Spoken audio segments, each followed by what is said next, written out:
Bismillahirrahmanirrahim. Kalau kita tawakal ke Allahnya 100%, Allah nolongnya 100%. Dan ukuran persentase itu yang tahu cuma kita, karena di hati kita itu yang muncul. Ada satu titik keraguan, berarti kurang dari 100%. Keraguan itu memperlambat datangnya pertolongan dan keajaiban dari Allah. Makanya aku tergantung prasangka hambaku kepadaku. Kenapa ada orang di zaman dulu tuh kayak dapat karomah, keajaiban-keajaiban dalam hidupnya. Kayak nggak mungkin terjadi secara logika dan ilmiah. Karena memang dia yakinnya ke Allah itu 100%. Apakah kalau kayak gitu kita nggak perlu ikhtiar? Perlu, tapi ikhtiar nggak ada hubungannya dengan keyakinan. Ikhtiar itu hubungannya dengan kewajiban. Allah yang suruh ikhtiar, tapi yakin berhasil apa enggak, itu urusan yang kedua. Urusan hati antara kita dengan Allah Subhanahu Wa Taala. Kayak kita minum obat. Tentunya kita harus beli obat yang paling bagus, dokter yang paling recommended, yang spesialis. Oke, itu ikhtiar. Tapi kalau sampai hati kita terlibat dengan ikhtiar itu, meyakini bahwa kalau ini pasti sembuh, kalau ini kayaknya nggak ada harapan, soalnya dokter juga nggak ahli, berarti hati kita sudah terpaut dengan makhluk dan berarti sudah berkurang yakinnya kepada Allah. Saat itu kita tidak akan melihat keajaiban. Yang terjadi dalam hidup kita saat itu apa? Hal-hal yang ilmiah. Kenapa kita hanya ngalamin hal-hal yang ilmiah? Karena kita yakinnya kepada hal yang ilmiah. Kenapa ada orang yang ngalamin hal-hal yang sifatnya miracle? Karena dia yakinnya kepada mukjizat. Yakinnya kepada aun atau pertolongan dari Allah Subhanahu Wa Taala. Jadi bukan kita tidak berikhtiar, ini bab a'malul qulub, amal hati. Apakah hati kita yakin gak sama Allah Subhanahu Wa Taala? Dan Umar mendengar cerita itu semakin yakin sama Allah. Makanya nanti muncul kasus di zaman Umar tuh luar biasa. Ini presiden kalau imannya 100% ke Allah, ada masalah di negaranya tuh, dia tinggal bilang ya Allah beres tuh masalah. Jadi di Mesir waktu itu ada musim paceklik sampai sungai Nil tuh hampir habis tuh. Sehingga air sungai Nil nggak mengalir lagi ke ladang-ladang jagung, gandumnya orang-orang Mesir. Dan orang Mesir yang dulunya menyembah anak sapi betina, mulai syirik lagi nih. Mulai berpikir, kalau kayak gini mah sama aja. Setelah Islam datang kita tetap aja susah, paceklik. Mending kita doa lagi ke nenek moyang kita, dewa-dewa yang dulu. Gubernur Mesir yang namanya Amr bin As waktu itu ngirim surat kepada Umar ke Madinah. Ya Amirul Mukminin, Mesir sedang diuji oleh Allah dengan kekeringan. Dan masyarakatnya hampir syirik. Kami mohon bantuan dari pusat, dari Madinah untuk membantu bagaimana mengatasi kekeringan di Mesir. Begitu surat itu sampai ke Umar bin Khattab, Umar nulis balik surat dalam bentuk doa. Bismillahirrahmanirrahim. Ya Allah, turunkanlah hujan untuk masyarakat rakyat Mesir. Dikirim ini surat ke Mesir. Waktu itu ibu katanya masih Alexandria, belum Kairo. Dikirim ke Alexandria, malam itu diambil sama Amr bin As. Pas dibaca oleh Amr bin As, Bismillahirrahmanirrahim. Ya Allah, berikan rakyat Mesir hujan yang mencukupi untuk mereka. Saat itu juga hujan turun. Sampai sungai Nil meluap dan menggenangi ladang-ladang jagung dan gandumnya orang-orang Mesir. Dan mereka bertakbir semuanya. Cuman ngirim surat doang dari Amirul Mukminin. Kan enak ya? Coba kalau kita hidup di zaman Umar, ya Amirul Mukminin, saya belum dapat jodoh. Ya Allah beri dia jodoh. Beres. Cepet banget loh. Ya Amirul Mukminin, dia nolak saya, ya Allah terimalah. Terima. Yang kemarin nolak hari ini, kenapa ya saya jadi srek sama dia gara-gara doa Amirul Mukminin. Ini artinya teman-teman, keajaiban dari yakin kepada Allah itu luar biasa dari kisah Bapak tadi tuh. Kalau kita berbaik sangka kepada Allah. Kenapa nggak ikhtiar? Mungkin sudah ikhtiar, bikin pengairan segala macam tapi belum berhasil. Yang kurang cuma satu, doa. Doa mungkin udah banyak, tapi belum diijabah karena doa-doa mereka tidak seajaib doanya Umar bin Khattab. Belum lagi Umar berdiri di atas mimbar. Ini mungkin terkenal nih, kejadian dalam perang Qadisiyah kalau nggak salah. Umar lagi khutbah Jumat di Madinah. Kaum muslimin lagi berperang di Irak melawan pasukan Persia, perang Qadisiyah namanya. Irak Madinah tuh kan kalau naik pesawat sekitar 2,5 jam, 3 jam, jauh tuh. Jakarta Medan lah, jauh. Nah, Umar lagi khutbah di atas mimbar, sholat Jumat, tiba-tiba tema khutbahnya tuh ganti gitu. Lagi ngomong tiba-tiba beralih tema. Wahai kaum muslimin, naiklah ke atas bukit itu. Baliklah kalian mundur-mundur gitu. Jadi Umar tiba-tiba kayak ngomongin sesuatu yang gak nyambung. Orang-orang heran, ini Umar kenapa? Oh ya udah biarin, namanya juga Umar gitu kan. Dia punya, mungkin dia ngelihat setan atau apa. Setan kan takut sama Umar. Diem. Udah selesai sholat Jumat, pada datang, ya Amirul Mukminin, tadi apa yang terjadi? Kenapa Amirul Mukminin ngomong sesuatu yang gak nyambung? Kita juga gak ngerti. Kata Amirul Mukminin, saya ngelihat Allah menampakkan kepada saya pasukan Islam di Qadisiyah yang terdesak, hampir habis dibantai sama musuh. Tapi saya ditunjukkan ke sebuah bukit yang mungkin mudah-mudahan itu jadi benteng untuk mereka berlindung. Saya suruh mereka naik. Orang kan nggak langsung percaya kan? Bener gitu terjadi kayak gitu. Kalau Rasul ngomong, mungkin aku naik ke langit, Isra Mi'raj, oke lah, itu aja masih ada yang mendustakan. Ini Umar yang ngomong, bukan Nabi yang dapat wahyu. Orang nggak langsung percaya. Selang beberapa minggu kemudian pasukan Qadisiyah pulang. Jadi utusan mereka pulang bawa berita tentang kemenangan perang dalam perang Qadisiyah. Dia cerita, suatu hari di hari Jumat kami sedang berperang. Kami terdesak, hampir habis dibantai sama musuh. Udah nggak ada jalan untuk berlindung. Tiba-tiba kami mendengar suara Umar. Amirul Mukminin berteriak, wahai kaum muslimin, naiklah ke atas bukit ini supaya kalian terlindungi. Akhirnya kami mundur naik ke atas bukit dan selamat waktu itu. Berarti benar-benar terjadi. Kok bisa? Ya, qadarullah. Ini keajaiban iman mereka. Apakah kita bisa ngedapatin pengalaman-pengalaman kayak gini? Bisa, kalau keimanan kita dengan level yang sama. Kalau nggak selevel yang sama pun, minimal kita nusaddid. Kalau kita tidak bisa sama persis, minimal kita berusaha untuk nuqarib. Berusaha untuk pengalaman kita nanti walaupun nggak sama persis, mirip-mirip dengan pengalaman mereka. Lagi-lagi bukan berarti tidak berikhtiar. Ini keajaiban-keajaiban yang terjadi. Dan saya juga baru ngalamin kemarin pas saya di seminggu, nggak kurang dari seminggu yang lalu, saya baru pulang dari laut di Batu Karas.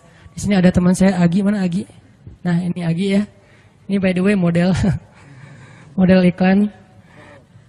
Ada deh pokoknya iklan jodoh maksudnya. Agi ini anak Batu Karas. Agi boleh diceritain? Agi ini anak Batu Karas. Batu Karas itu Jawa Barat, daerah Pangandaran.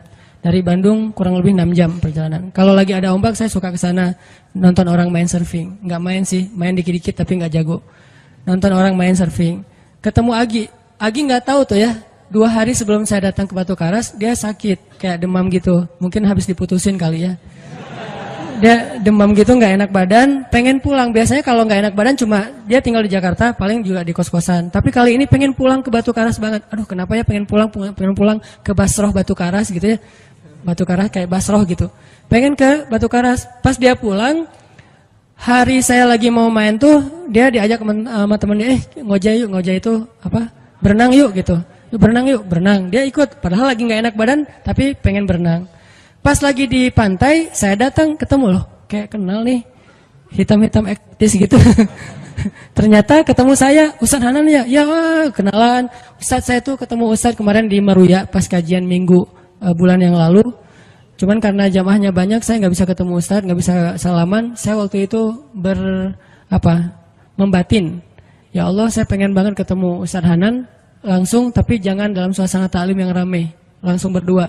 Mudah-mudahan terkabulkan. Akhirnya Agi banyak istighfar sebulan istighfar, akhirnya terjadilah yang tadi itu. Dia nggak enak badan, saya juga tiba-tiba ujuk-ujuk, kenapa ya saya pengen ke Batu Karas, kenapa ya pengen ke Batu Karas, ternyata di sana ada ombak, kan ada Agi. Ketemu aja di Batu Karas, itu cara Allah menskenariokan. Dan itu terbukti banget loh, istighfar. Bukan karena saya orang soleh, dan kita bisa istighfarin siapa aja. Saya pengen ketemu ini, saya pengen. Dan itu ajaib. Kalau misalnya nggak ketemu pun di dunia, insya Allah ketemu dengan orang soleh itu nanti di akhir. Apa ruginya beristighfar dan berdoa? Nggak ada ruginya kan? Ya Allah, saya pengen banget ketemu dengan, misalnya, sebutlah ulama yang paling kita ngefans di dunia siapa gitu, dengan Imam Sudais, Imam Masjidil Haram. Pengen banget jabat tangan sama Imam Masjidil Haram yang imamin umat Islam seluruh dunia gitu.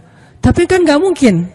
Kita umroh, kita haji juga nggak bisa ketemu dengan Imam Sudais. Kita berdiri paling depan ya, di dekat dengan Hajar Aswad. Begitu mau sholat diusir tuh.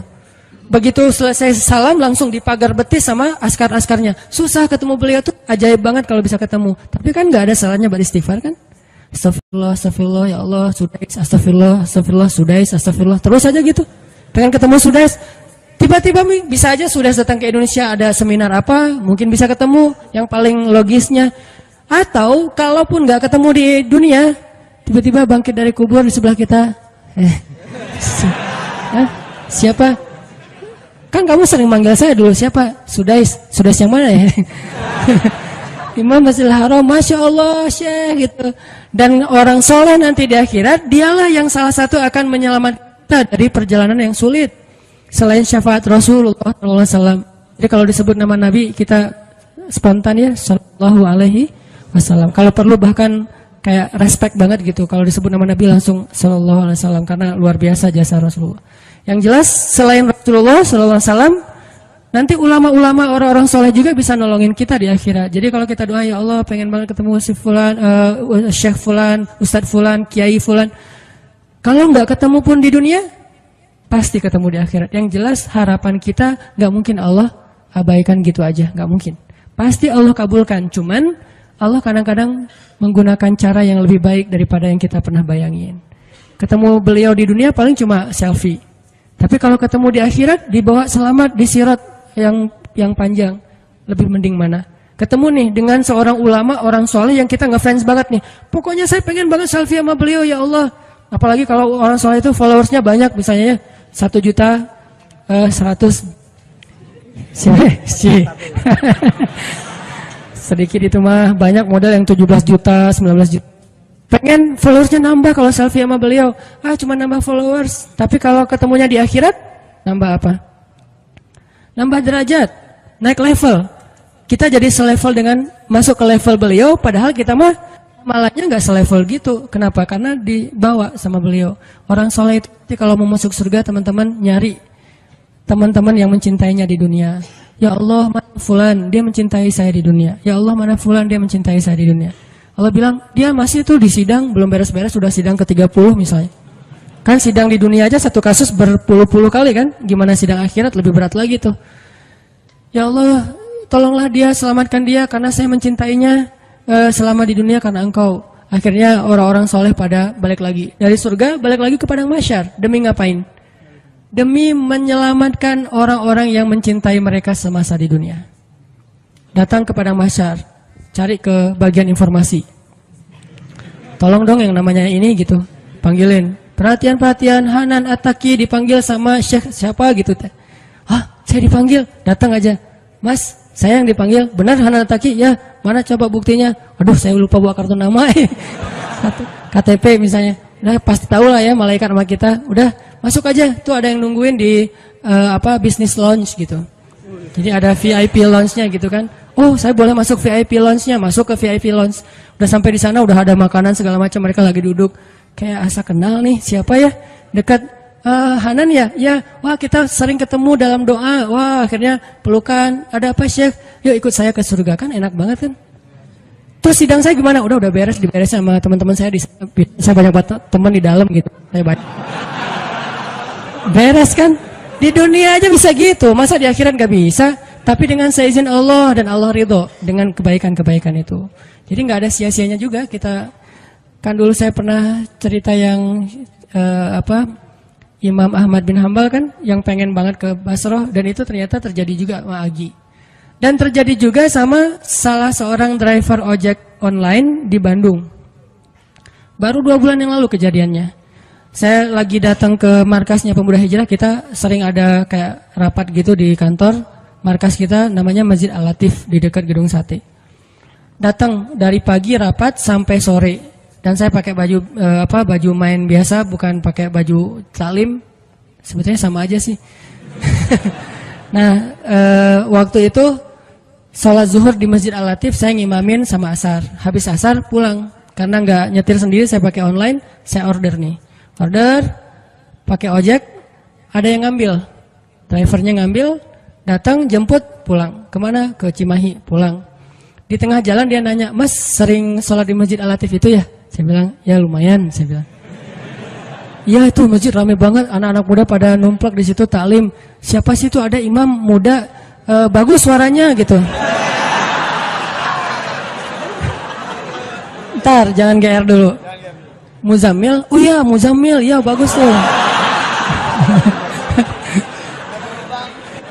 Tadi udah GR, ternyata salah. Oh Muzammil, benar-benar Muzammil tuh suaranya bagus banget ya, anak ITB kan? Ya anak ITB ya. Kalau Mas di situ sering ngimamin juga? Ya sesekali sih saya bilang. Dia mulai curiga gitu. Suka ikut talim juga di sana? Ya kadang-kadang saya bilang. Kenal sama Muzammil? Ya lumayan, padahal murid sendiri kan. Lumayan saya bilang. Oh Mas kayak nggak asing nih. Mas tadi ngimamin sholat zuhur bukan? Ya saya bilang. Mulai curiga kan dia. Mas namanya siapa sih Mas? Hanan saya bilang. Hanan? Hanan yang mana nih? Ya.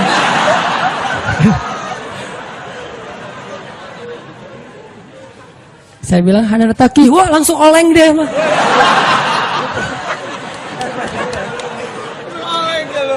Oh, Mas biasa aja Mas biasa aja gitu.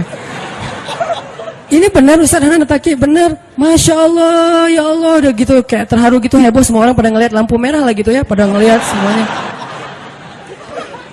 Saya langsung pakai masker, gitu. Ustadz tahu nggak Ustadz, saya sebulan ini istighfar terus habis dengerin cerita Imam Ahmad bin Hambal yang ke Basrah, saya istighfar, ya Allah pengen banget ketemu Ustadz Hanan, tapi jangan ditaklim berdua, jadi bisa curhat-curhatan gitu. Ternyata Allah bikin skenario, saya order ojek online, dia ngambil, jadi ngobrol di jalan sampai ke rumah, akhirnya bertamu nggak pulang-pulang. Wah ini luar biasa cara Allah.